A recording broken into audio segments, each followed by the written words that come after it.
इंसान को दूसरों की नजरों में मुजरिम बना देता है। कंपनी में मिले ना मिले क्या फर्क पड़ता है? ऐसे में क्या करना चाहिए?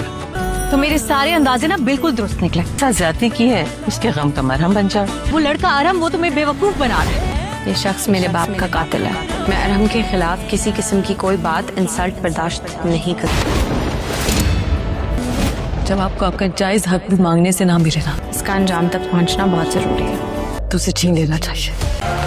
मैं अपना घर और रिश्ते ऐसे बिखरते नहीं देख सकती। वही मुझे इस घर से जाने नहीं दे रहा। सालगिरह और इसलिए मैं आप सबके सामने ऐलान करना चाहता हूँ कि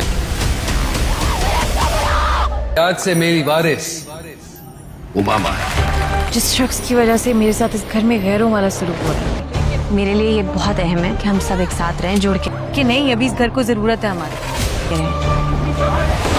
कभी मुझे तुम्हारे दिल में जगह चाहिए। कभी कभी माफी मांगना अंजाला और उमामा का बाप सारी जायदाद उमामा के नाम कर देता है, जिसके बाद वकार और अंजाला से ये सब कुछ बर्दाश्त नहीं हो पा रहा। वो किसी भी सूरत ये नहीं चाहते थे कि सारी जायदाद की वारिस उमामा बन जाए, इसलिए वकार जानबूझ के एक सुपारी किलर हायर करता है, जिसके बाद वो उमामा के बाप को कत्ल करवाना चाहता है ताकि सारी जायदाद की वारिस एक बार फिर से अंजाला बन जाए, और इस तरह से वो सारी जायदाद खुद ही हड़पना चाहता है। वकार इस ड्रामे में आरेज अहमद, जो कि वकार का रोल प्ले कर रहा है नेगेटिव रोल में, और ये नहीं चाहता कि किसी भी सूरत जायदाद उसके हाथों में जाए। वो अंजाला को बेवकूफ बना के सारी जायदाद हड़पना चाहता है, इसलिए वो सुपारी किलर को हायर करके वकार के साथ मिलकर उमामा के बाप को कत्ल करवा देता है, जिसके बाद वो सारा इल्जाम उमामा के बॉयफ्रेंड अरम पे लगा देता है, जिसकी वजह से अरम को यही लगता है कि वही कातिल है और वो अपनी मोहब्बत को भी आगे नहीं बढ़ा सकता। उधर अरम की जिंदगी में भी कुछ कम मुश्किलात नहीं है। उसकी अपनी बहन की जो ननद है वो चाहती है मलाइका के उससे शादी हो जाए अरम की, और वो जैसे ही इस शादी के लिए इनकार करता है तो